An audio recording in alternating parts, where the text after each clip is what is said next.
Hello, Naysayer Nation. We are back once again for the Aftershow Podcast. One of the best ways you can spend your Sunday evening, besides watching Gilgis Alexander take free throws. I am Sadat the Gamer, joined by the spirit of Casual Avenger, who could not be with us because he has a pressing deep dish pizza obligation that he could not miss. But as a okay replacement, we've got the other guy, JayShockblast. How you doing, Mr. Blast? It has been a week. Yes, it has, especially if you work at Bungie. Oh man. But yeah, it's not the week I expected it to be, but we're hanging out, making do. My background is a little discombobulated. I had to spend a lot of adult money this week, having a new breaker box put in, basically. So I had no electricity all day Wednesday. My uncle suddenly passed away 2 weeks ago, and we had to go to his wake and his service. So that was like an hour away, and obviously we're there for a while. So yesterday we were supposed to be going to his retirement party. So it's really weird. I'm not like it's an uncle. They always like. First of all, it's my dad's sister's husband. Their two kids, like love them. My cousin Josh is actually a state trooper in Connecticut. Like they're awesome, but they were always an hour away, so I didn't ever see them as much. But my Aunt Cheryl and Uncle Mo, like whenever we had something, like they were always there. Like when I bought my house and, we were looking for people to come help paint, like they were there, and it was just shocking because like literally we were supposed to go to his retirement party. And, just one morning he went out, golfed 18 holes with his buddies, came home, mowed the lawn,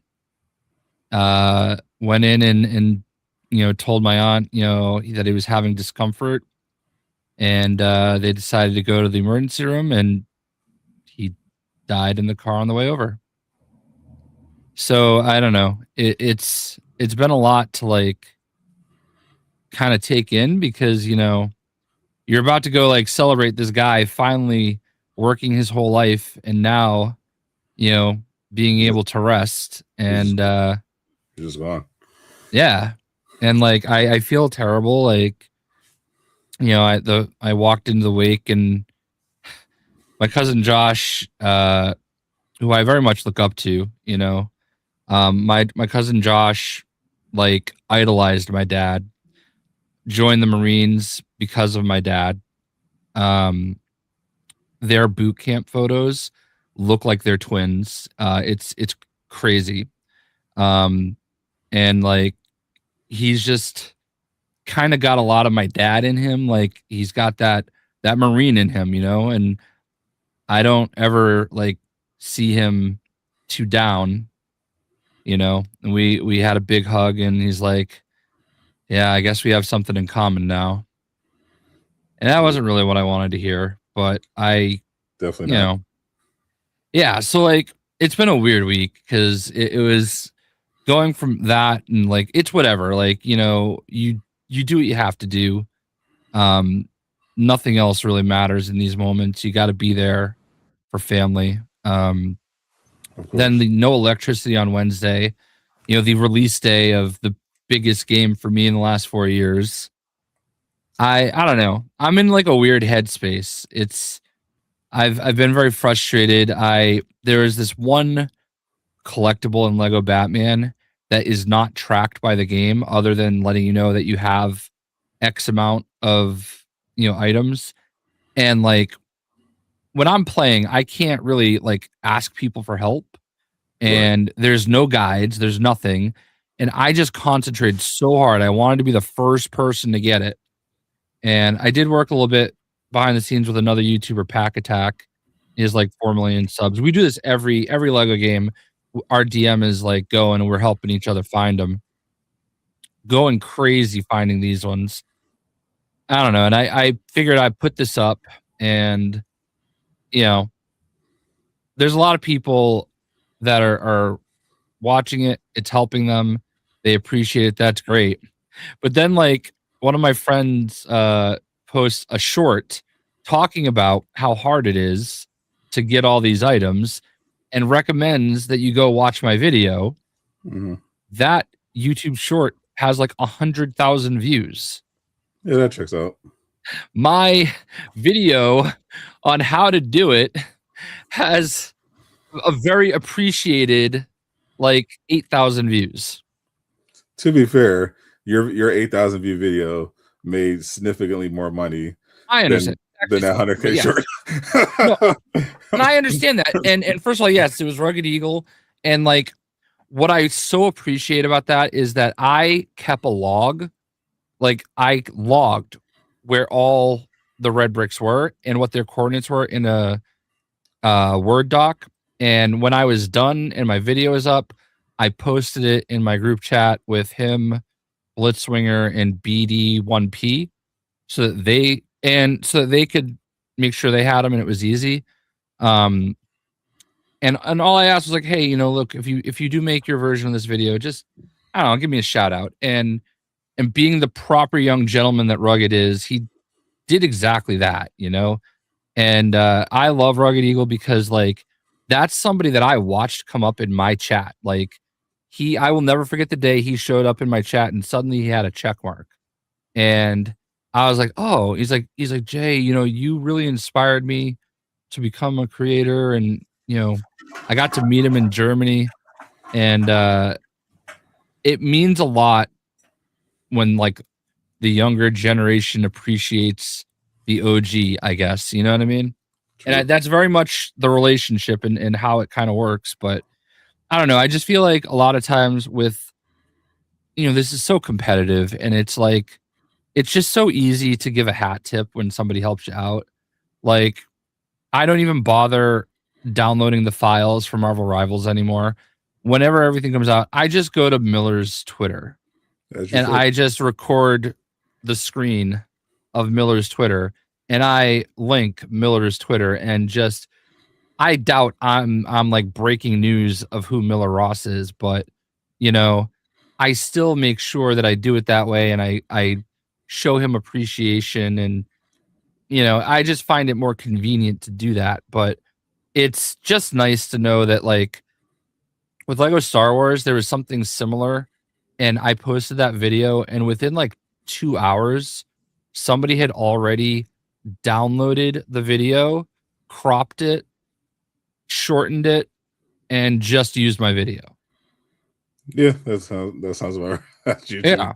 And like it's just nice to know that there are people that are helping. But I will also say this, like it's kind of like a microcosm of how everything works. That video has like 50, 60 positive comments. Oh my God, you're a lifesaver, bro. Thank you so much. Oh, this is great. Thank you. I appreciate you. One guy bitching, saying that I yap, all this yapping. I'm like, bro, it's a 38-minute video that shows you where to find 50 items. I spent less than a minute on each item. I showed you where it is, how to get to it, what the coordinates are. Yes, I had to talk. Welcome to how videos work. And I don't know why I let it bother me, but I did. And it's like, I don't know. Those type of comments, I just automatically just ban them. Like it's just I don't need TikTok brain rotted morons in my my comments. But like it's just weird. It's like, what am I supposed to do? Like, there's another video that is actually doing really good. I made a really good decision because I'm struggling editing these videos. I have like these big blocks of video, and I was gonna edit them all down to like cut out some of the like the work and like just get it to the point. And there was this one collectible you have to find that is like under the map, but it's a weird way to get to it. So I was like, you know what? I'm not going to wait. I'm just going to post that one. And that one has like 12,000 views. And literally all the comments are amazing, except one guy that's like, oh, all you do is yap. I guess yap is the word of the day. And I'm like, bro, it's a 2-minute and 21-second video. Yes, I talked to show you where you should start, where you go. It's not that big of a deal. I don't usually let that get to my head. I just deleted it this time. It's literally just TikTok brain. These people brains are literally mush. They spend all day looking at these 30-second TikTok videos of people talking at 4 times speed, and that's all they can tolerate. When even a 2-minute video is too much for their tiny brains. It's so wild to me, but I'm just getting what I can up. As weird a week as it's been, I do want to talk about some legendary shit that's been going down. You saw my elevator pitch, okay? So we are like the Batman Ninja stuff I thought was gonna like cool off, but it's actually escalated to the point where we are on full blown. Like I now have this framed tweet. You actually framed the tweet. Oh, because we have to hang it in the Louvre. But I'm not the Louvre, so it's gonna have to hang in the office. But this is confirmation from TT Games. Can confirm Jay is the reason Batman Ninja is in Lego Batman Legacy of the Dark Knight. We did. It is. It's official. It is lore. There are not many people that have that kind of power, but I do. And from what I understand, I got a DM from Gihan, the Wizard of Oz, basically, behind Lego Batman and TT Games. And I was like, oh, dude, I really appreciate you rolling with the bit. And he goes, oh, we're not done yet. Oh, like, oh. No. This is how the bit dies. I want nothing. Nope. That was the whole point. This is good for me, okay? Because when you start saying it's not a joke anymore, when you're like, oh, where's my money? No, I want nothing. Being a part of the bit is all I want. Like, this is so much fun and it's so funny. I had to mute like some tweets because like people are like, oh, can you ask him for this? Can you ask him for this? I'm like, no, I'm not taking requests at this time. Great power comes great responsibility. I'm not wasting my requests on your stupid shit. Be stuff I want. I don't want any of this. Anyway, but for your next request, you should ask for Superman. I mean, I would be okay with that. I'm gonna be honest with you. I guess I know this isn't necessarily like on the show topic or whatever, but like, Lego Batman Legacy of the Dark Knight available now. Best Lego game ever made. I saw Eastwood was #spawn. Yeah. Sort of sponsored. Yeah. Not sponsored, but they gave me some free stuff. Okay. If you think that sways my opinion, I'm a literal expert in Lego video games. Jeez. It is easily the best game they've ever made. I will say, from a content creation perspective, I'm not going to get as much out of this as I have every other Lego game. And it's not because of anything bad. It's just the way they designed it is so different, and there's not as much need for so much hand-holding. So I've been really trying to pick and choose the stuff that I think people are going to have trouble with, because at a certain point, it's really not that complicated to get everything, Right. So I would much rather prefer them go back to the old style, even though this style was so great. No, I want those 250 character unlock games, so that I have all those videos that I can show people how to go get it. You know what I mean? Those are a little bit more useful, but I'll take whatever they create. That's how they pay him in royalties. He wants royalties in the form of more content. Exactly. That is where I will make my money, and I've always been happy with that. You know what I mean?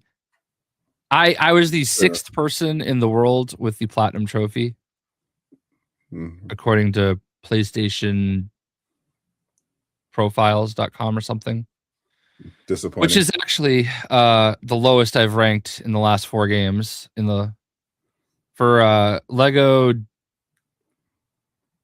DC Supervillains. I was number 2. For Lego Marvel 2, I was number 1, or vice versa. And for Lego Movie 2, I was number 3. So now I've slipped down to number 6. But the first 2 people had the game like way before they went out. So I know who one of the people is, and I was not going to beat him. My goat is washed. Pack Attack beat me again. He was number 4.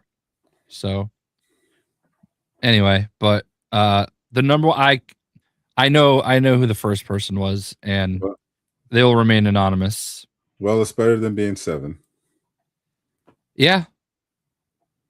Is that a boys transition? No. Oh, okay. I was gonna say, I will say I saw you playing it, and before I said anything, I was listening, and you seemed to be quite enjoying it. I would even say glazing the graphics. Oh, the graphics were glaze-worthy. I will say I was on my PS5 Pro looking at my 100 hertz monitor, and it was a visual feast. Despite it being a Lego game, I was very impressed with the visual fidelity of the game. It was very good. I definitely think it should be sufficiently glazed for that achievement. And yeah, I was enjoying the game. I haven't played anything the last few days, but I'm eventually get back into it. But I've been just enjoying all the coverage and watching you meme on about it on Twitter. My tweets have been going crazy. Yeah, I'm glad the game is doing well. I wish I could have streamed it earlier. Unfortunately, my code arrived a day late. It was appreciated. It was appreciated, but it was weird. WB obviously was not trying to give me the same access that Jay got, unfortunately. But I did have another way of getting the code. Unfortunately, they accidentally sent their email late, so I could a day later than they intended. So I couldn't claim my code until later on. So that killed the momentum. So I just streamed it for the vibes, and it was still a good time. Appreciate the 5, Armani. Can't wait for 007 First Light. Countdown continues. Looking forward to those reviews as well. Very excited to try out that game. Hopefully I can pick that one up early as well. But yeah, this was a pretty crazy week. Apart from Lego Batman, of course, we had the surprise announcement that Bungie is shutting down Destiny 2 after all these years. It's wild to think, like all the stuff that's happening in gaming would have been unthinkable at a certain point. Halo being on Xbox, coming to Xbox, to PlayStation, even Starfield coming to PlayStation, and now Destiny 2, which at one point was like the biggest game in the world, is just gone. And the crazy thing is that this announcement didn't come with oh, by the way, we're doing Destiny 3 now. No, it was just like, no, we're doing one more update, and then Destiny 2 is just going into maintenance mode, and that's just the end of it. And Jason Schreier over at Bloomberg did a follow-up on the situation, and according to him, Destiny 3 is not in active development, and substantial layoffs are incoming from Bungie, unfortunately, and that's on top of the layoffs Bungie already had, because I believe they started with around 1,400 when PlayStation acquired them. They're down to 8. They were down to 800 as of last count, and they're going to be losing even more as they're going to be shifting some people over to Marathon to try to salvage what's going on, what's left of that, and then laying off some others, and then pivoting around at some point, pitching new projects. But it's just kind of a shame. I mean, we kind of knew that Bungie was, in a rough spot, but it's just so surreal to see, because I'm not even like a huge Destiny 2 guy. I played it. I finally got into it for like a month, but I did really enjoy it. I stopped though because all the paywall content. So I was like, I don't feel like going through all that, but I did enjoy the game very much for what it was. So I got the appeal. But even with that experience, just to see that announcement, I knew the significance of seeing a game like that, just go down after all these years. It's just sad. I mean, I'm a day one alpha player for Destiny. I've been playing about as long as you can be playing Destiny. I have a video on my channel from the alpha. You know what I mean? It's definitely not a game I've been as attached to the last few years. They have an update basically every year, a big, expansion every year. And each one that would come out, I would play less and less. And the last one I thought was really great while I was playing it, but like I just feel like I'd never had anybody to play with. I didn't really want to go through it alone. The last one is kind of like a Star Wars update, and I'm sold on them making a Star Wars game. Like that company is so good at making video games, and it is shocking. I'm not shocked that they're ending Destiny 2. Obviously, I think it'll just keep being playable, but like, I don't. They had to like cut the cord at some point, and what's more shocking to me is that there's no plan. You know what I mean? I always thought, all right, we're gonna cut off Destiny 2 so that we can automatically go to Destiny 3, and the fact that we're not there is crazy.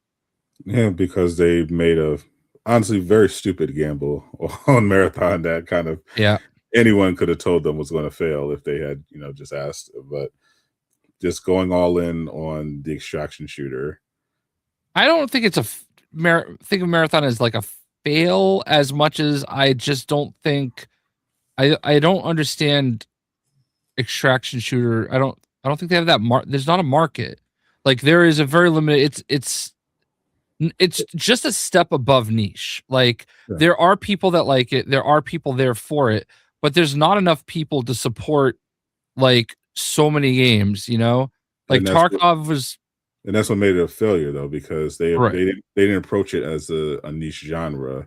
They took an IP that people associated with PvE and decided to make it a PvP hardcore extraction shooter. So they didn't even do the Arc Raiders approach, which was to make an extraction shooter that's accessible to the masses. Which is the really big issue with extraction shooters. It's not casual friendly, and they instead of making a more casual friendly one that leans into their strengths, they said, no, we're just going to go hardcore. We're just going to go try to compete with Tarkov. I mean, I'll put you. Oh, sorry. But then also on top of that, they spent real big money, like not niche extraction shooter money. They spent big budget AAA, quadruple A money on this niche genre, and they got niche sale results. So I mean, I'll put it to you this way: like the game itself is $40, which is a pretty budget friendly game these days. And I got a code, and I haven't touched it. You know, like I heard the way the game plays. I know it's not the type of game I would want to play. So I'm like, why am I gonna like spend any amount of time on it? So I don't know. I don't understand. There's been a lot of mismanagement with Bungie. So And so much mismanagement does. And I think that was really the main issue with Bungie. The leadership just kind of drove everything into the ground. And it's not just buying the expensive sports cars. It's just completely managing resources, adding in a lot of really bad monetization to Destiny. It just all around, their leadership clearly needed to have been replaced a long time ago, and it just never happened. And it's too late now. Appreciate you, Armani. We'll see. From my understanding, 007 is a little on rails, but they do have it looks like they have a free flow combat system that I'm very much interested in getting into. I was really enjoying that in Lego Batman, having that free flow back again, and always play my games with a little bit of mix of stealth and action, when appropriate. I go about it all the way. But yeah, Destiny is like, I know Destiny's kind of the least of their problems because Sony spent a lot of money acquiring Bungie, $3.6 billion. They've already had to write that down. Meaning that they had to basically say, yeah, the value that we ascribe to that purchase is significantly lower, and is going to be getting lower. And it just feels like when they made that acquisition, they didn't really do their due diligence. Like, I think the strategy should have been to say, okay, when we acquire Bungie, we're getting rid of their leadership that people want to get them gone. We're going to get rid of them, and we're going to put them. We're going to have them fast track Destiny 3, and that should have been the strategy. Like, just taking this detour to make a hardcore extraction shooter is just so weird. And I don't understand why these developers convince themselves this is the next big thing. I mean, because Epic Games is doing the same thing. They're doing that Disney character extraction shooter that's supposed to be coming out in November. Like, why are we convinced that extraction shooters are going to be the next battle royale? Why am I also not shocked to see like an all-time bad Travis take? Like, yeah, all-time bad. That's definitely an all-timer. Yeah, saying Bungie has never made a good game, like you're either 12 or you're just trolling. Like, there's no way. It's actually no way. He doubled down. Absolute all-time awful take. All-time terrible take. I'm not even a Halo fan, but inarguably it's one of the most influential games in the history of video games. Saying none of the Halo games are good is insane. Killzone is one of the most forgettable franchises in the history of video games. I know for a fact Travis did not play Halo. He probably played the new Halo, and that's it. Like, I don't even necessarily love the gameplay style of Halo. It's never been for me, but I get it, and I understand the people that do. Yeah, that's wild. Yeah, that's actually insane. Like, there's no way. But I fortunately, I don't think the studio is in danger of shutting down, but they do have to like get the win at some point here, because it's getting rough. That's probably true. It's getting rough. Speaking of Wolverine, there was another. I'm gonna stop touching it. Yeah, stop touching it. Speaking of Wolverine, there was a huge another huge announcement besides the death of one of the most beloved franchises of all time. The state of play was finally announced. This was we were expecting one announcement a little earlier. Nate DeHate had mentioned he had heard about a state of play potentially in February, but he couldn't get the date. He couldn't confirm the date, and I mean in April, and he couldn't confirm the date. And Grubb said, our goat Jeff Grubb said that he heard there was going to be something in June, late June, that usual time frame in the Summer Game Fest season. And we got the announcement just randomly in the morning. I was literally working on a Marvel Rivals video. It was like at like 8:00 in the morning. I was finishing my edit, and then I just happened to check Twitter and see that Insomniac tweeted, and I saw Jeff Keighley tweeted about a state of play. I was like, oh shit!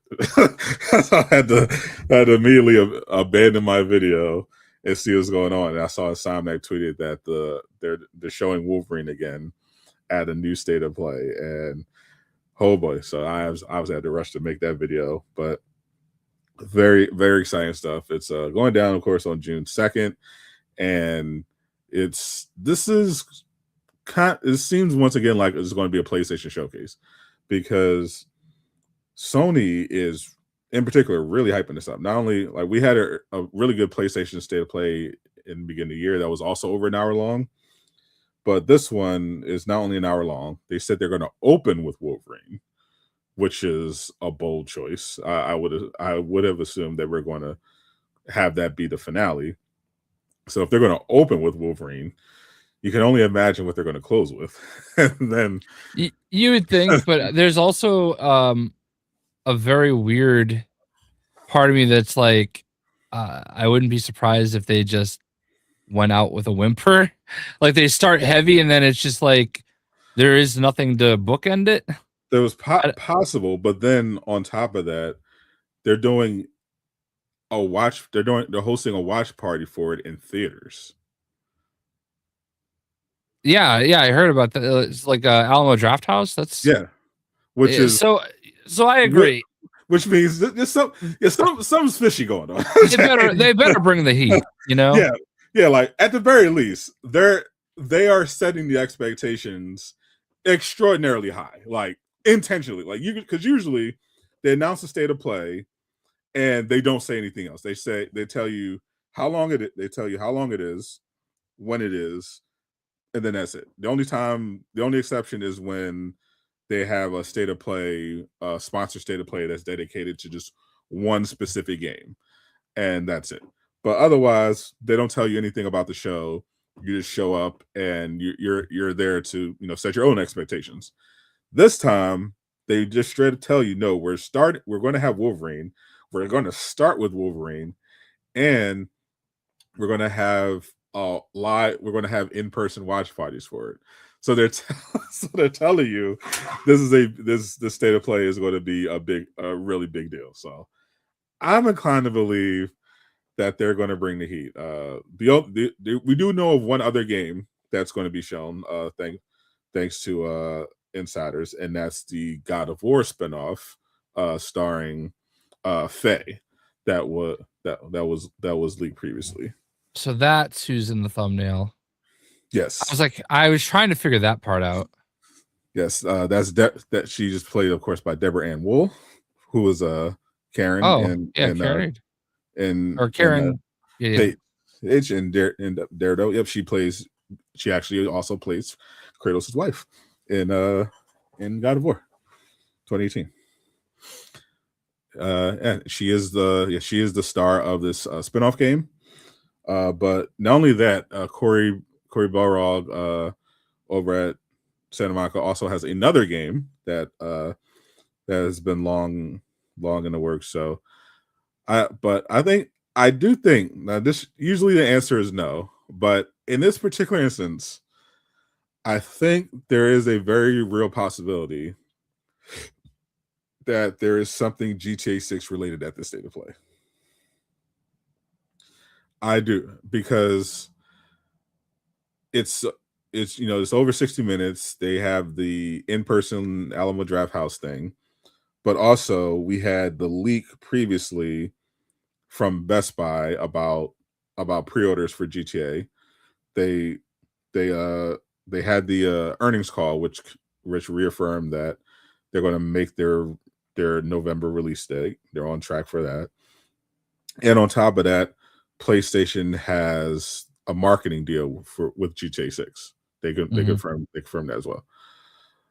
So I think that we could get the GTA 6 pre-orders at this state of play. I think that's definitely a possibility. Yeah, they'll certainly be interesting. I mean, as interesting as pre-ordering can be. I mean, for GTA 6, yeah, it's kind of it's crazy. People are like acting like I'm seeing all these posts on the Reddit about sightings of potential pre-orders, just like it's Bigfoot or something. Like people, like these GTA fans are obsessed. Like it would be a huge deal if that ended up being the case. But other than that, yeah, I'm gonna have another video specifically on just games I'm expecting, or we could potentially see. But we know they're gonna have other PlayStation exclusives there, of course. So good chance we see Phantom Blade Zero, Token Fighting Souls, since those are coming soon. But wouldn't it be something if Insomniac showed two games again, like they did at the PlayStation Showcase back in 2021, and dropped the Venom game, which is supposed to be coming out in 2027, according to the leaks. I think that would be a thing, especially if they're leading the show with Wolverine. When is State of Play? June 2nd. So it's before Summer Game Fest. See, I kind of feel like, I don't know. I guess it doesn't really matter when you show it. Like a State of Play is going to get the same type of viewership as a Summer Game Fest. So, and you kind of have it more isolated and more streamlined, and you don't have to pay Jeff for it. So, yeah, maybe.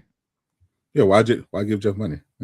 Yeah, because I remember when they showed the Spider-Man 2 gameplay premiere, they still showed it with Summer Game Fest, but they just threw Jeff a bone in terms of pre-orders, the pre-order announcement. But they kept the good stuff, the gameplay, for their own show. But they gave Jeff some screenshots and the scoop that I think that's where they 19 inches of Venom. That actually came on Twitter. They mentioned Eddie Brock was not Venom in the at the Summer Game Fest on stage when they showed the art. I'm trying to go back in my phone because I was there for that one. Yeah, I was watching from home, but I remember I was streaming it, and I remember I remember it was particularly funny because I was just on kind of a generational run of proving people wrong, because I was right about like every Spider-Man 2 reveal at that point. And I said, yeah, they're probably going to be at Summer Game Fest too. And they were like, oh no, they're not. They already did this. I'm like, no, they're going to be at Summer Game Fest. And yeah, that's where we hold on. Yeah, then they walked on stage, and I'm like, I did it. I did it again. That's when they showed. There it is. Yeah, that first that image, and then there was. I think they. I know that they must have dropped this image right after, because like I have it saved in my phone, and then like the next image is Marvel Snap. So. Yeah, I don't see Captain America as being anything Bond-like. I think Captain America, Steve Rogers, rather, was never like a secret agent type like Bond. He just doesn't have the riz. He's kind of just like if he didn't have the serum, he would. I think he would just been. I mean, well, if he didn't have the serum, he obviously wouldn't even be in the military. That was kind of the whole point of the story. Right. But if he had been, physically capable of being in the military, but didn't get the serum, then Steve would have just been a soldier. That's just what he was. He was a soldier, and he probably would have he probably would have eventually got the term of captain, and he has some leadership capabilities. But yeah, he was a military man through and through. Just wanted to fight for his country. He's never really a secret agent type, especially like Bond, who's kind of not against the rule. Doesn't really play by the rules. Kind of likes to do his own thing. So, yeah, I think they're very different people, but I'm definitely looking forward to this state of play, because I'm so curious what that final reveal is going to be, and I have a feeling we're going to see Venom. I think we're going to get the Venom World premiere, and I'm hoping at some point during Summer Game Fest we finally get Rise of Hydra, because my God, like what is going on? Like what is going on? What's going on with this game? Like they still haven't shown any gameplay, and it is starting to look a little sus for Rise of Hydra. Yeah, because my most anticipated game of the year was Undefeated Genesis, and they recently announced that they were delaying that to early 2027, sadly. But even they not only have had gameplay out for months, they've had actual playable demos. They dropped a new trailer after they announced that they were delaying, with more gameplay, and then they were at the 1-bit summit with another gameplay demo, and they said they're going to have another announcement. So that's how you prepare people for a delay. They say, all right, we're delaying it to early 2027, but here's new footage, and if you want to play the game, we're going to have a demo set up here, and we're going to have more announcements coming. Rise of Hydra, they just dropped 2 trailers, and we just haven't seen anything except them tweeting about their delays. It's like it's getting weird. Just show us some gameplay. Like yeah. Like what's going on? It's weird. It's weird that there's like nothing at all. You know what I mean? Like you would think that they would just be like, "Hey, yeah, we still exist," every once in a while with like something. Yeah, just a little something, maybe some concept art, anything, and they just like playing it really close to the chest. I'm guessing maybe they just want to do one big marketing push when they're ready, just a big presentation. But all it's doing so far is just not only making people forget about the game, but making people that do remember the game think it's canceled. Like I will say this: I don't think it takes much to get it back. You know what I mean? For sure. Like I feel like the way things work today, you don't need these long PR cycles. I think you can really hit the point home, with 90 to maybe 120 days, like just a hard press for 3 to 4 months leading up to release. Definitely. But yeah, it is definitely like most companies at least are somewhat active in just reminding people that, hey, we still exist. We're still in process. More soon. Yeah, because they don't even have that much time now. Like if they wanted to do even abbreviated marketing press, because it's about to be June. So assuming that they actually show up, at either State of Play or Summer Game Fest, then what's that release looking like? Okay, are you going to release? You can't release in November because that's GTA 6. So if you're going to release, are you going to release in September with Wolverine and Phantom Blade Zero? That means you have July and August to promote. Like so Yeah. Okay. So you're gonna so maybe you do, I'm thinking December for them. December. Yeah, December. So you do December. That way you have the rest of June. You have July, August. So yeah, I feel like if they are going, they still do have a window, but if if we don't see that game in June, I think it's cooked for the year. I think that's the end of it. Yeah, I don't disagree. I don't disagree at all. I'd say James is definitely just a highly trained agent. He's not meant to be. He's not meant to be a comic book character. He's just a really well trained agent that's great at getting women to sleep with him, or a highly skilled gigolo as Gabe just described them. But yeah, I think we'll see some Marvel Token for sure. I know people are crashing out about Shuri, but I think we could see the next character reveal, or maybe one or two. They still haven't shown Doctor Strange, who IGN leaked last year accidentally, and they also just released a line of comic tie-ins for Token Fighting Souls, and I saw that, and they included a preview of another character coming to the game, Moon Knight. So we could see some Moon Knight gameplay. I'm looking forward to checking that out. If they do Moon Knight and Strange, I think that would be good reveal. Definitely.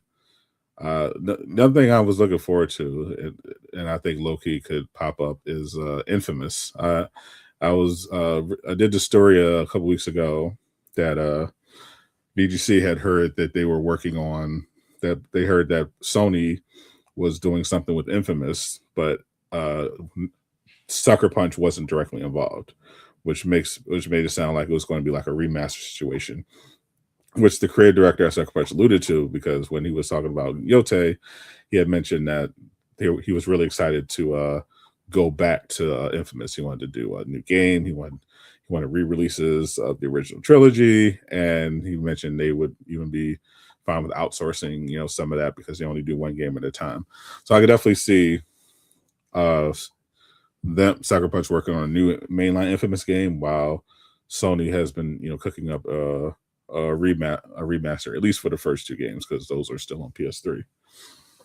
Yeah, I'm gonna be honest with you, I'm not really too interested, but I'd probably play it. Maybe it'll get me reinterested, something new. But I was never really into the Infamous games for some reason. Blasphemy! I loved Infamous. Yeah, I think we've had this conversation before. I just felt like it was a little bit similar to Prototype, and I played Prototype, so which is funny because they came out a month apart. Yeah. Yeah, I think I was just maybe that was it. I definitely have the Infamous games. I liked the one that was in Seattle a little bit. Second Son. That was the most popular. That was the most popular one. Okay. Like, I did enjoy that one more, but I don't know. I just never got into it as much as most people. Yeah, I was into both. I got both Prototype and Infamous when I was younger, and it came out, and love Prototype. Even Prototype 2, even though it wasn't as good as the first one. But the Infamous games to me kept getting better, and I thought Second Son and First Light DLC were amazing, and I definitely would love to see more Infamous now, especially now that Yote is officially done. They confirmed that they're not doing any more major content updates for the raid. That's it. So I think they're kind of ready to move on from Yote officially. And yeah, I mean, I don't really see any point in doing anything else anyway. Yeah, I think they kind of nailed it, because the story is, kind of open and shut, and so don't really need a story expansion after that.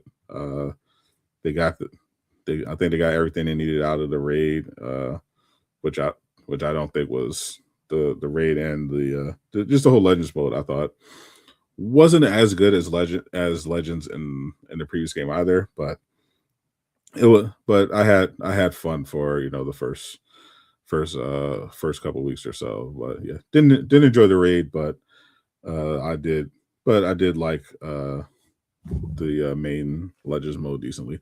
My main issue is, it was the same issue with the base game, in terms of the gameplay, I just really thought the combat was a lot clunkier than it was in Tsushima, and I felt like they never fixed it. So that was just always kind of a sticking point for me that kept it from being like really up there. But still I thought Yote was solid, but I would definitely love a new Infamous game. I think now would be the perfect time to drop a new one.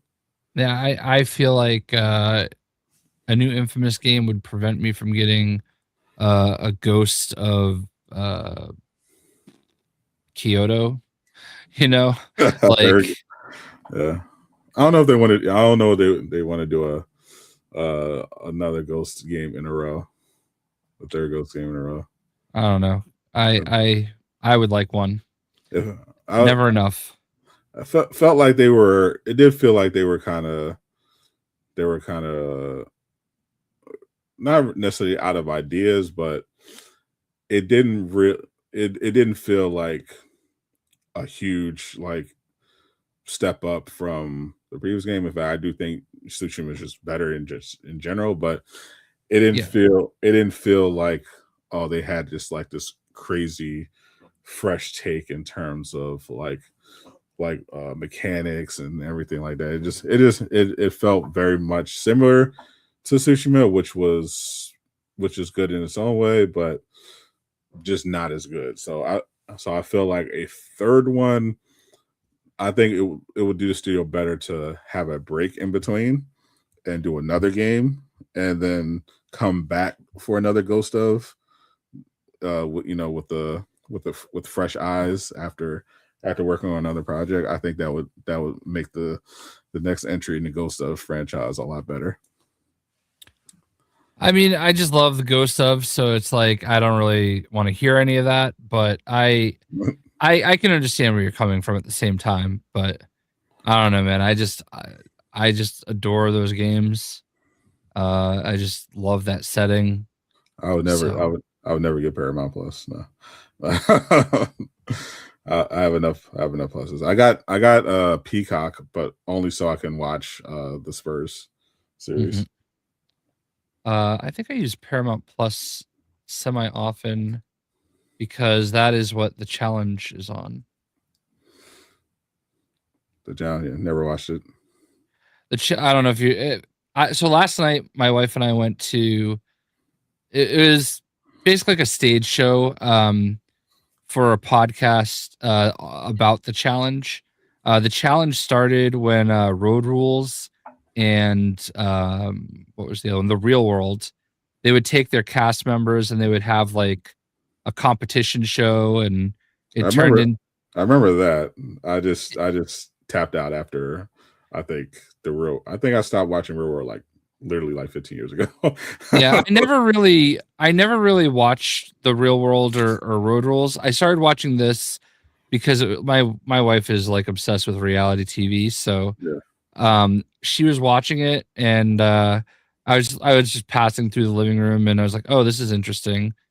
So I would just start watching it with her, and then we would watch every season, and then I would go back and I'd watch all the old seasons, and now it's probably one of my favorite shows. I don't know.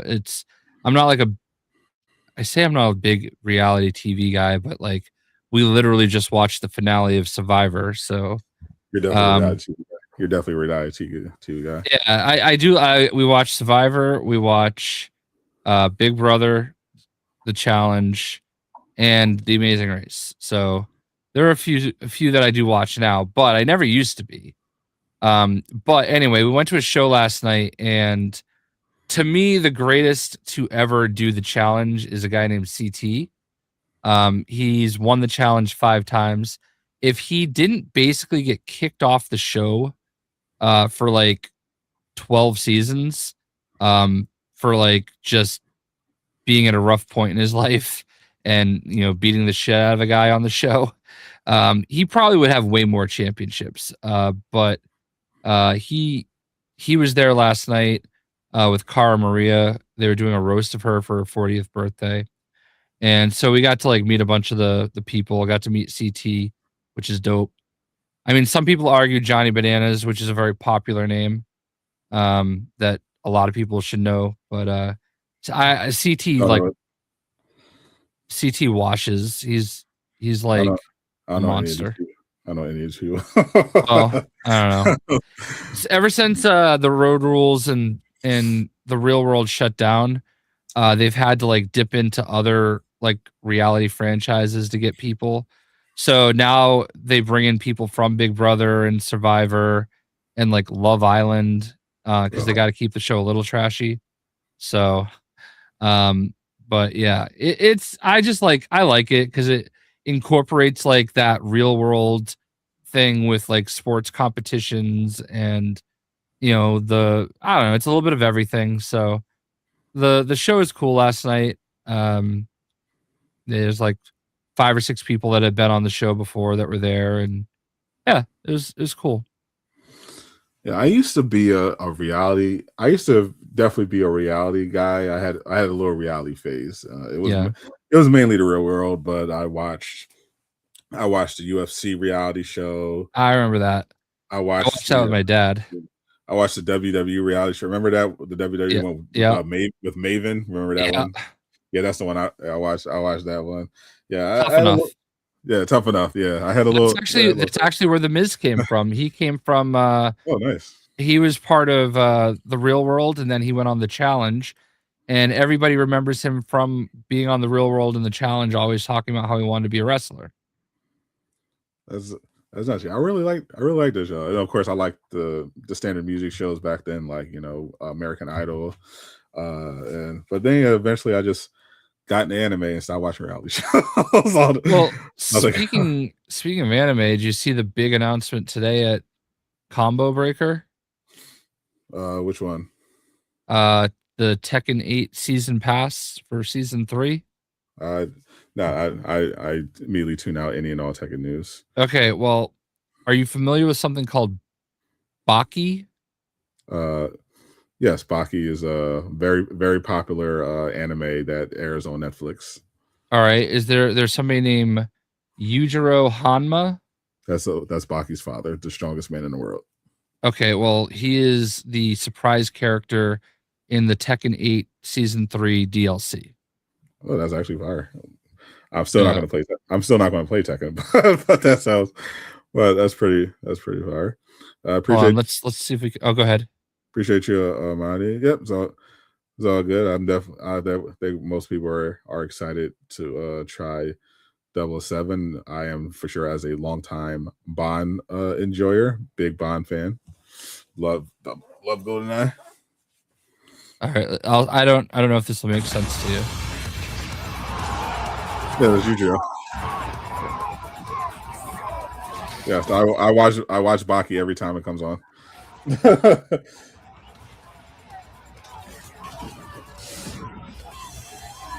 Yeah, Baki is a weirdly addictive anime. Yeah. Like they'll drop a new season. It's usually like 13 episodes or so, and they're dubbed, so you would like it.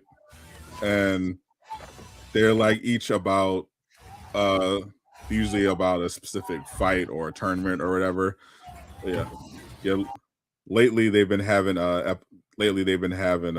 each season focus on like uh a specific fighter. They previously had a season dedicated to Baki and its father finally fighting, which is something they've been building up to. And then they just had the last season they some of the scientists over there revived Musashi Miyamoto and had him challenge the top modern day fighters. So that was what that season was built around. They had another season where they found like a prehistoric caveman who was like strong enough to like beat the fuck out of dinosaurs, and they had him fight in the modern day. It's a really good. It's a really fun. It's a fun martial arts show. It tries to.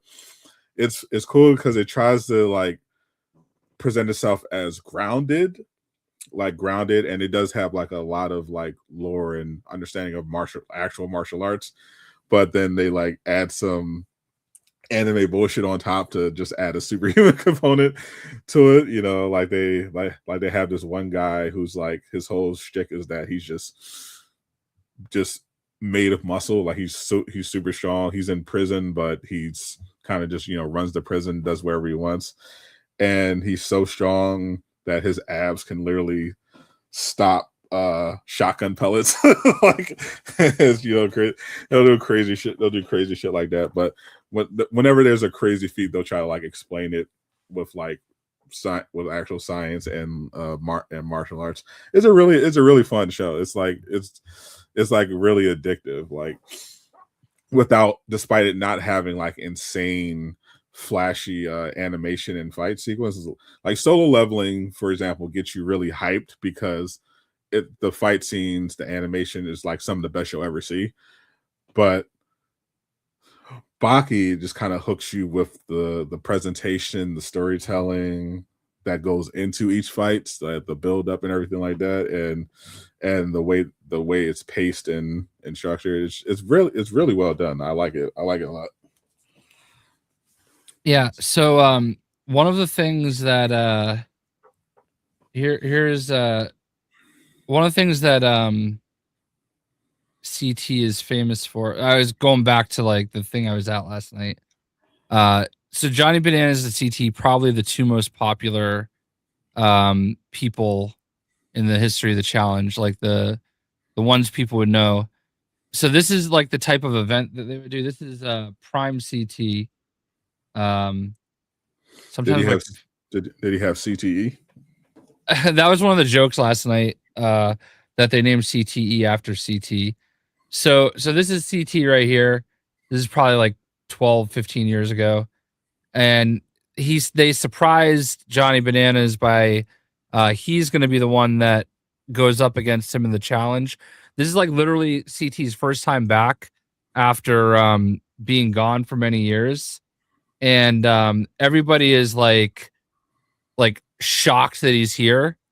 And this is known as the Bananas backpack. So that's Johnny Bananas. It's just muted.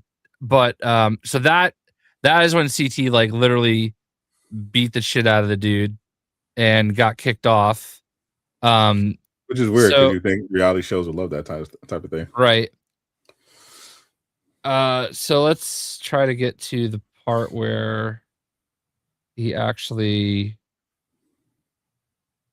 Hold on, which one did I get? Sorry. I remember vividly, like I would mainly watch reality shows like that because of the possibility of them throwing hands. Right. Like I thought that was a bonus. Like I saw ours Flavor of Love. So this is, I don't know if I have put the rest. Looking forward to putting him in the dirt. All right, boys, keep it clean. Let's go. This is the Bananas backpack. You ready? Bananas. Go!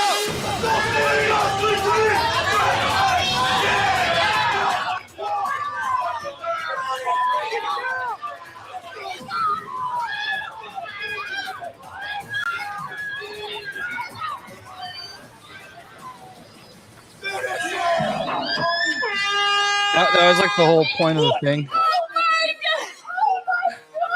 That's Cara Maria. Oh my god. What the just happened? You hear it? CT looks like freaking Godzilla. I've never seen a grown man look so scary in my life. He just gets up. This was so he's amazing. Doing like this Transformer power walk with the Boston Mumble. And he carries his custom-made Johnny Bananas backpack to the barrel in about 5 seconds. Anyway. I can't even. That was one of the most epic moments in the history of the show that I watch. And like so much so that was like in a movie recently. I don't remember what the movie was, but it was like playing in the background. And like, it's just such a epic moment. And yeah, CT was cool. That was literally one of the stupidest things I've ever seen. So they've definitely gotten better since like the challenges, but like the point was that they were supposed to like struggle to like throw one of them into the trash can. Right. The hall brawls that they do now are crazy. It's basically like two guys line up in a hallway and they just run at it. They basically have to run through each other to like ring their bell on the other side. So very impressive feat of physical strength for sure. Obviously, that guy Johnny should be absolutely humiliated. Yeah. Ironically, though, Johnny would go on to win like 7 challenges. So, shout out to Twan AI. It looks like Google AI is recommending my video. Nice. Finally a win for AI. Right. Cool. Anyway, I don't know, but it was one of those things that I thought it was cool, and he was super cool. We got a picture where he looks like he's actually interested in talking to me, so that's even bigger win. Big, so huge. I don't like this Spurs game's closer than I would like, but at least they're winning so far. All right, who are you rooting for in that series? Do you have to ask? Oh, the Spurs, right? Jay, I thought it was impossible for me to hate a team more than I hate Boston. Yeah. Until the Thunder. Yeah. I should have known better. I fucking hate the Thunder so much. Whoever's gonna beat the Knicks, that's all I want. I've never hated a team more than the Thunder. Have you been following the Danhausen curse? No. What was this? So Danhausen is a wrestler in WWE. He's kind of got like a vampire theme, and he's kind of a joke wrestler. It's everything he does is funny. He's really funny, but like his big gimmick is that he curses people. Well, somebody asked him to uncurse the Knicks, so he was like, "Yeah, sure, why not? You're uncursed," and they haven't lost a game since then.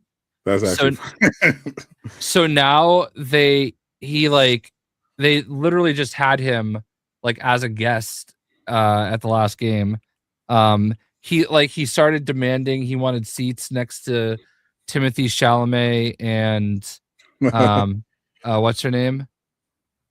Yeah, which Kardashian is he with? Is it Kendall Jenner? Yeah.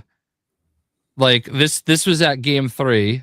Like they're like literally mainstream press is covering it. But he didn't want to sit next to them. He want like they have like literal Knicks merch with him, uncursed. Like they're all in on this. But this is Jalen Brunson got asked about it. Is like your thoughts on the entire Danhausen situation. Smiles. Honestly, I don't know too much about it. I've been off social media, so I'll leave it at that. But yeah, like they're like all over this. It's kind of crazy.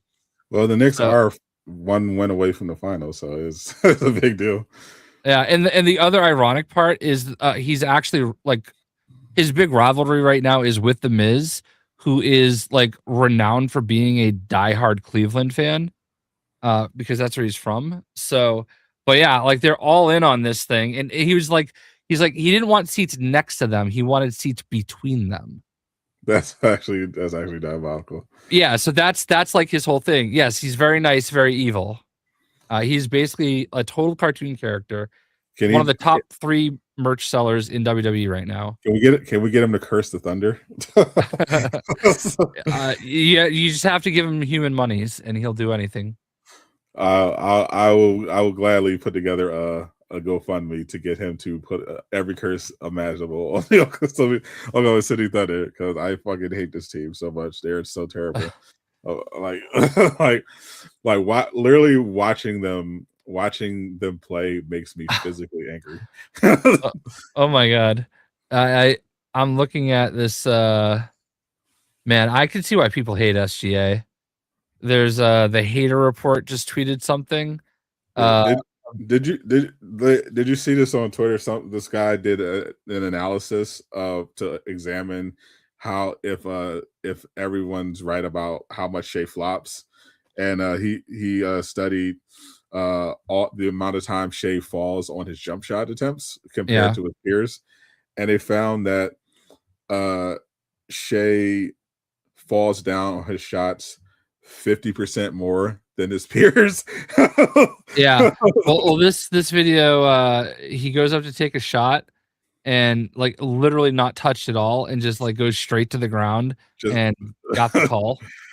Yeah, like it's so fun. And then like it's bad enough, like because it's not just bad that obviously why they're unwatchable. Like the way they play basketball is horrendous. But what makes it really bad, like because Harden was a free throw merchant too, but what makes it bad, really bad, is that the referees don't call it both ways. Like it's one thing to be just floppers, which the league for some reason condones, despite the fact that they literally implemented an anti-flopping rule and refused to enforce it. But it's the fact that on defense, all they do is play prison ball, and they get away with it. But if you breathe near Shea, it's 2 free throws. like I almost threw my phone at the screen when I saw that they called Wemby for a foul because he touched someone's arm on a rebound attempt. Literally, while Hartenstein was in the same frame, holding Cornette's entire shoulder, nearly pulling it out of his socket. And they call Wemby for a fucking foul. I'm like, bro, it's the rigged officiating on top of just the horrible way they play basketball. Yeah, I'll be honest with you though. As long as the Knicks don't win, I don't really care who wins. Yeah, like I want the Spurs to win, then I'll root against the Knicks. But if the Spurs lose, then I'm buying a Knicks jersey. I don't care. I want the Knicks. I want the Knicks all the way. I am rooting for all. I just want somebody. I don't care who at this point, whether between the Spurs.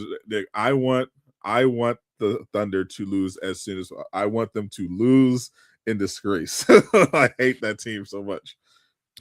Yeah, I just there's no like a New York team winning a championship is not what the sports world needs. Like we haven't had that in like a decade, and it's been great. Yeah, I enjoy. I don't hate New York. I much prefer it when Boston doesn't win anything, because I think that just makes the entire world better. I don't know about that. Not just the sports world. Unfortunately for you, probably not gonna happen anytime soon. Well, the Celtics one of our 4 teams will win something at some point. Well, it definitely won't be the Celtics, unfortunately. We'll see, man. I mean, they should have gone farther this year, but we'll see. Yeah, we'll see if they ended up trading Jaylen Brown, like the rumor suggests. I don't know if I want Giannis, man. Which is a weird thing to say, but I'm worried about his knees. You should be. That's the thing about Giannis. Like everybody wants. Yeah, obviously Giannis would definitely raise their ceiling, but yeah, he's been injured for the playoffs for like the last 4 years straight. Like he's never healthy anymore. Yeah, and that's I think my biggest fear is I don't want to like Jaylen Brown just made second team All NBA. Probably should have been MVP this year if you actually go by most valuable player to their team. I just feel like it definitely should have been Luka. It definitely should have been Luka or Wemby then, if we're going by that. I don't know, man. I feel like they have better teams around them. Like you just did not like Jaylen Brown carried the Celtics to a number 2 seed in a year. People didn't even know if they would make the playoffs, if we're being fair. I mean, people said the same thing about the Lakers before the season started. I mean, their team was dog shit. Like, I don't know. I thought the Lakers were supposed to be better than I thought the Lakers were underperforming, but I don't know. You thought a team with a 40-year-old LeBron James, DeAndre Ayton as a starting center, and Bronny fucking James coming out the bench was underperforming. LeBron James at 40 years old is still better than 97% of the league. And he was also injured for like the first 3 weeks of the season. Yeah, but still, I could hear an argument on Luka, but like, I don't know. I just feel like the Spurs and the Thunder are so deep And That's I the don't. thing about the Thunder, yes, the Spurs are not. Which we've seen. They're young deep, but I don't know. They have obviously really good players, but as we saw when Wemby's off the floor, they're a much worse basketball team. Well, I mean, say the same thing about Jaylen Brown. Well, so before Tatum came back. Before Tatum came back. And to be fair, this is also why I don't think Tatum is going to win an MVP anytime as long as Jaylen Brown's there, because they're both like MVP caliber players, and I don't believe if you have two players like that on your team, either one of them should be able to win, unless one of them is just like I think Jaylen Brown or especially Jason Tatum more likely would have to literally average like 38 points a game in order to win MVP. Like he would have to have numbers that are just ridiculously gaudy. You know what I mean? I think that's a problem, because like when Jordan and Pippen were doing their thing, like Pippen was great, but Jordan was substantially better. It was very clear that he was the one leading the team, whereas it feels like Tatum and Brown kind of oscillate between the two. Like there's not. I mean, Tatum's the 1A, and Brown's the 1B. But Tatum's usually more consistent on offense when they're playing together, whereas Brown is more consistent and impactful on defense. Yeah, absolutely. And then they both have the exact same weakness, their ball handling, and they'll kind of rotate who has the better scoring output. Yeah, I don't know, man.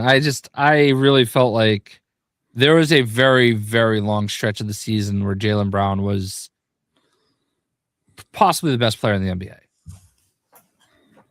It didn't last the whole season, but I thought that like the argument was absolutely there that he should have been MVP, because I don't think at any point in the season he peaked higher than Luka, Wemby, Jokic, or Shea. As much as I hate Shea. Yeah, well, doesn't matter. He didn't win, so it's fine. And neither did Boston. Yes. I mean, I'll take it. Number 2 seed on a rebuild year, so. And couldn't beat the play-in Sixers. It is embarrassing for sure. 3-1. Like for sure they choked. Like I will never understand what happened there. So yeah, you need to tie the series because the other one is too. Yeah, Knicks are the Knicks are just absolutely clapping Cavaliers cheeks, which I knew would happen because Cleveland is kind of bad. Like Cleveland on paper, they say is supposed to have a good defense, but they don't really have good perimeter defense. And when you're relying on James Harden in the playoffs, unfortunately, this is what happens. Did you hear what Kenny Atkinson said today? I'll pull it up. Hold on. It's I would actually fire him on the spot for saying this. Quotation: analytically, we've won 2 out of 3. The fuck is that? What do you mean? Analytically, what the fuck is that? Analytically, here's what ESPN has. Analytically, we've won 2 out of 3 games on the expected score. So based on analytics, they won 2 games apparently. They're never beating the allegations. Holy shit! Yeah. That's like one of the dumbest things I've ever heard, and I would literally fire him on the spot for saying that. Like that is like loser mentality. 100%. Like I feel like he was definitely already on the way out, but that's insane. That is an insane statement. Holy. They closed the half up 12. Let's go. Let's go, Spurs. Bring this home. So the boys finale. So Jay, you watched the boys finale, right? No. Okay, so Jay, I didn't watch anything this season. So Jay didn't watch any of the boys season. So much for that. I saw Homelander with a hole in his head or something, or like something. I don't know. I'm assuming he died. Yes, Homelander does indeed die. So at least we could talk about the discourse of season, because this has been happening since the last season. Apparently, it seems like the right wing chuds didn't figure out that the show was making fun of them until season 4, and that's when they turned on the boys. And now I'm seeing a bunch of people crashing out that Homelander didn't win in the end. they not surprising at all that they were rooting for the white supremacist who was literally trying to turn America into a Christian theocracy. in the end, it says a lot about who they are as people. But yeah, Homelander, as expected, didn't win. But we're seeing like a lot of crazy takes of people like that clearly just didn't understand any of the characters. Which just kind of shows how how far media literacy has truly fallen. But I will say my one criticism of the finale is because I do think it ended well. I think they could have extended it. It felt like they could have made like 2 more episodes at least. Mm-hmm. And instead of just putting everything into this one final episode. Other than that, I thought it was all fine. Yeah, I saw that it's like ratings are lower than the season finale or series finale for Stranger Things. Which was what the Stranger Things finales and ratings are saying anyway. I mean, people hated it, but everyone still watched. Yeah. I don't know. I just couldn't get into The Boys this season. I don't know. I just didn't have it in me to watch it. I was having it in me to watch The Boys, especially the large amount of Jensen Ackles we got this season. And we also got a trailer for his spinoff show, because obviously The Boys, just because The Boys is ending doesn't mean The Boys is ending. Yeah. They're doing Jensen Ackles is getting a spinoff called Vought Rising, which is a prequel that will follow Soulja Boy's rise as a hero and the early beginnings of Vought as his and the first of the superheroes. And of course, it will be with Stormfront, the actual literal Nazi that Homelander dated. And the show looks a string. Definitely always looking forward to more Boys content. We had a couple trailers dropping, more new look trailers dropping this week. We had Vault Rising drop. We had a new look at Lanterns, which I thought the second trailer was a lot better than the first trailer that we cited for it. And then weirdly, we had a Big Bang Theory spinoff show. Yeah, I've heard about that. I was never a fan of Big Bang Theory. I always thought it was just criminally unfunny. But there's a spinoff series with some of the main cast that takes place. The guy that owned the comic book shop. Yeah, it takes place in an alternate reality where there's like monsters and dictatorships and superpowers and everything like that. And it's actually like a darker comedy take on it, with a lot of production value. That actually looks pretty good. I'm not gonna lie. I have no interest in Big Bang. I've never had any interest in Big Bang Theory, but the spinoff show actually looks pretty good. my wife likes it, so it'll be on, like reruns will be on. I'll just watch it. I don't think it's terrible. I like looking in the background to see what I can see, like in the dork that goes to outer space. I don't know his name, but the Jewish one with the mom that yells at him. In his bedroom, he has like a Darth Talon statue, which is like such a random character that only appeared in like a very small run of comics like that are based in the future, and it's like that is such a weird statue. I mean, granted, it's a red Twi'lek wearing like next to no clothes, and she's a Sith Lord. So she's actually very popular online, Jay. really, Yes. okay, I didn't know that she was that popular online. I just thought that's like a really random Star Wars character. No, she's quite popular. Gotcha. For the obvious reasons, I'm assuming. Yes. That's okay. Okay. All right. Well, then I guess it makes more sense now. But yeah. Funny enough, if I like this one, it'll be the second Big Bang Theory spinoff that I actually enjoyed. Like, because I actually watched Young Sheldon. Yeah, I thought it was actually really good, and but it never made me want to go back to Big Bang Theory because Big Bang Theory still sucks, but to me.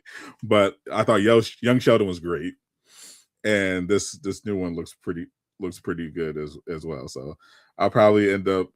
I'm guessing I'll end up liking this one as well. So I'll just end up liking the spinoffs more than the main show. I think the spinoffs are better than the main show, even though it's kind of funny how like Young Sheldon. Sorry, it's kind of funny how Young Sheldon is a spinoff of Big Bang Theory, and now Young Sheldon has its own spinoff. Yeah, which makes sense. Young Sheldon is really good, and the new spinoff. I think it's Somebody Saves the World. I don't know. Stewart Saves the World. Yeah, that one's going to be on HBO Max, and it definitely looks like an HBO Max show. It looks like they're spending HBO Max money on the budget and the production. Nice. Homelander telling Butcher he'd eat feces with cathartic. Yeah, and offering to suck his dick. Cinema. actual cinema. Loved how Homelander went out. Deserved it. Mm-hmm. Well deserved. Oh, it is Memorial Day. Happy Memorial Day, Eastwood. Yes, thank you to all that served. Thank you for your service, good sir. Yeah, I always forget the holidays because I don't have a schedule that adheres to holidays anymore. Right. so I get that. So always, so I have to be reminded of certain holidays. Like if it's not like Thanksgiving or Christmas or something like that, I'll forget what it is. So Memorial Day, I'm guessing. What do you do for Memorial Day? Barbecue? So what is that? Yeah. My mom is coming over tomorrow with food. I don't remember what she's making. I have some burgers in the freezer. I'll just heat some up. I guess. Did you? I saw that you went out to the theaters apparently to see. I did. Mandalorian and Grogu. Yeah, I loved it. It's not that deep, right? It's not like it's a good Star Wars experience, but it's not necessarily like a deep, well thought out Star Wars movie. It's very much a long episode. That's what I figured. And that's fine. Like it's shot so nice. It looks great in theaters. It didn't feel like it was too long. I really appreciated Mando's part. I appreciated Grogu's little part. There's a part of it.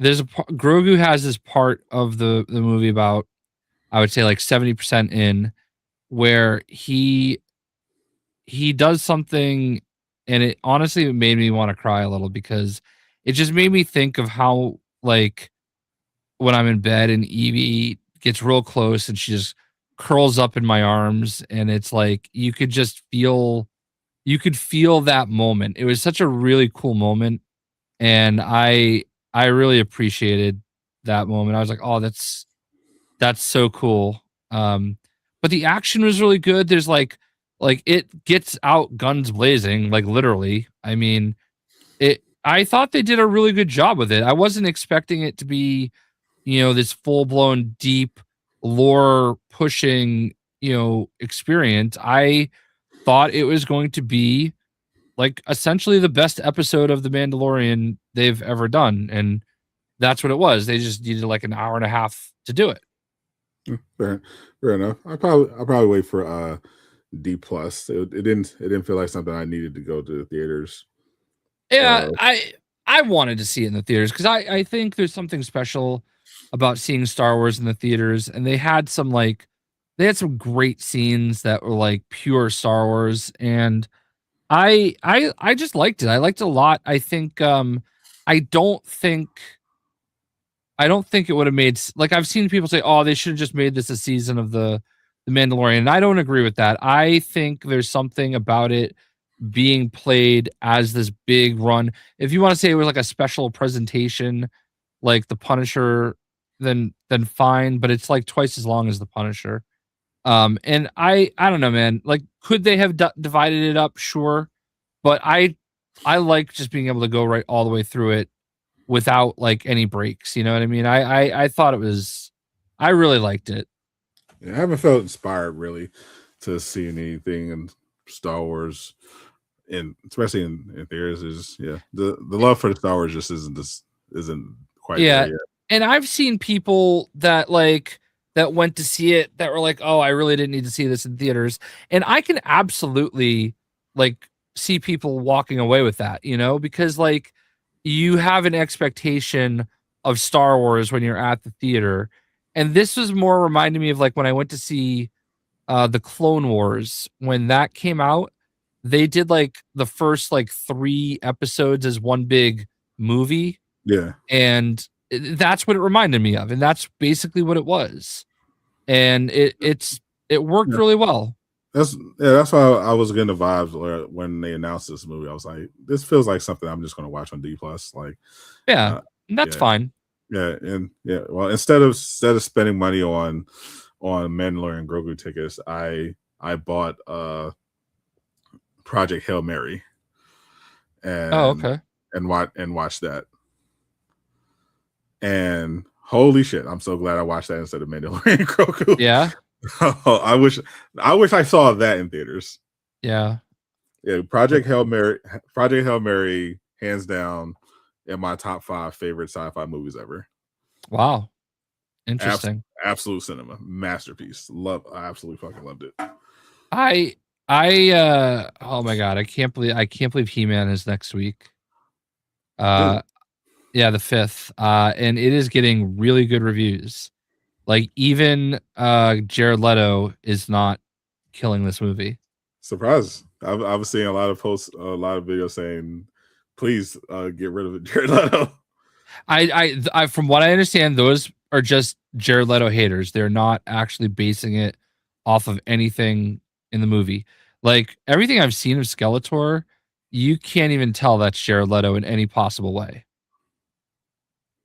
So, I'm not a He-Man fan. I'll probably skip it, but I do plan on going to see Supergirl on June 26th. Yeah, so He-Man is literally the day before I go out to LA for Summer Game Fest. So, my brother and I are going to go see it because my brother's like Twitter name and his like Xbox and PlayStation name is literally MOTU Eric, which is Masters of the Universe. Yes, it is. You saw it. I bought it on Amazon Prime for $20. Yeah, I'm assuming he meant, can I watch it for free on Prime?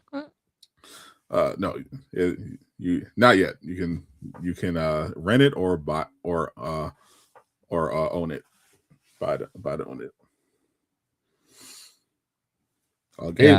Gabe saw it. Elite Ball Door.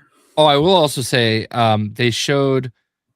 I don't know if it was a new Spider-Man trailer before. It's probably the last one that they released online. And I'm gonna be honest with you, I did not watch that one like specifically. I did a reaction video to that one. Yeah, I don't. I just feel like I get dinged on these reaction videos all the time, so it's just never worth it to me. But I did not watch that one. I was like, you know what? I'm gonna just try not to watch another trailer until the movie. But then they showed it during the thing, and wow, that was crazy.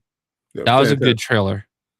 Yeah, Jay finally got in on it. Yeah, everyone was talking about that trailer for like weeks. Yeah, it was great. Yeah. I didn't know if that was the same one, or if this was like a new one for it. But I saw the screenshot. It was the same one. Yeah. Okay. Yeah. It was good. I was already gonna see it, but man, I'm very much looking forward to it now. Even more. For sure. I'm definitely going to see Supergirl. My dad keeps asking me to go to something, so I'm deciding if I want to see it. If I want to see, I probably want to see Supergirl with. I'll probably see Spider-Man with him. So I think he's more of a Marvel fan. I don't think he's gonna like Supergirl. Yeah, I will definitely go see Supergirl, Spider-Man. Yeah, it's gonna be very, very interesting. Yeah, they're going to be peak, and of course, I'll be co-streaming Summer Game Fest. Catch me live for all the festivities that week. I'll be doing the State of Play on June 2nd. Catch me a couple hours early for the pre-show. I'll do the main show, and I think that they always invite me to co-stream the other Summer Game Fest shows that they have around there, like the feature game show and everything like that. So I'll be doing a lot of Jeff Keighley stuff that week, related stuff that week. So, yeah. So pop in. I'm really hoping I'm supposed to be going to the Xbox showcase. Yeah, look forward to that as well. Hoping we see some Blade. Yeah, so I'm hoping like I don't want to say I better be going to it, but like when I got asked about possibly going, that's what put me over the top. Because I got invited to Summer Game Fest and I was like, ooh, I don't know if I really want to go. Like, because this is one that I have to foot the bill. So I was like, I don't know. I don't know what to expect this year. So maybe I'll just I didn't get invited last year, so I was kind of at the same time like, I don't like to say no sometimes because like when you say no, they stop asking. Sometimes, but so I was like, I don't know, I'm gonna wait. And then the possibility of doing the Xbox one came up. I'm like, all right, that seems like it would be worth it to me because I really felt like I got a lot out of going to the last one, and now there's like new people, and I really would like to go back for that. So I decided I was going to go, but I haven't like gotten my confirmation on what's going on for Xbox yet, and maybe it's because they're still fluid, but fluid. Yeah, so we'll see. But I've got a few appointments set up. I really need to go through. I'm so worried about double booking that I haven't. I've got a couple of emails that like I've been letting sit for a minute, but I'm also realizing shit. I gotta get these booked before they're full, and I don't. Literally. So I gotta like pull up all the ones I have scheduled and make sure I didn't double book. But also, I'm trying to like go easy on Saturday because that's when I think like the event for Xbox is gonna be, and I don't want to like schedule something during Xbox and then not be able to like do it, you know. So for sure. So good luck with that, Jay. Definitely I'll look for you in the crowd. Once again, June 2nd is the state, kick things off with the State of Play at 5 p.m. Eastern, and Friday, June 5th is Summer Game Fest. That's also that broadcast also is going to be the same time, and then the Xbox Showcase is on Sunday, June 7th at 1. Should be a big one.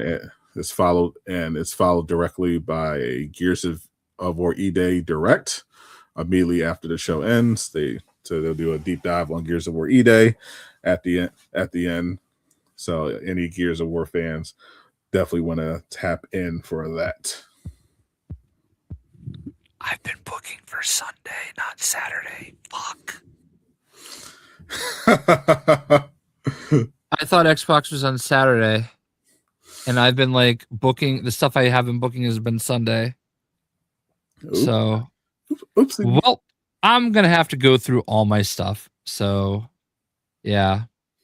You know what? I hate it. Like, I wish that like when I confirm, they could just send me this little calendar thing, and I could just click add to calendar, and I don't have to do that shit myself because I'm lazy. But all right, I'll figure it out. But, Jeff Keighley and his people usually send me press emails with all the dates in them. So I just go through. Yeah, I do need I just need to get my shit together on my own. So, but it sounds like you want to watch the rest of the Spurs and the Thunder. I do, because the Spurs. I sensed an ending coming here.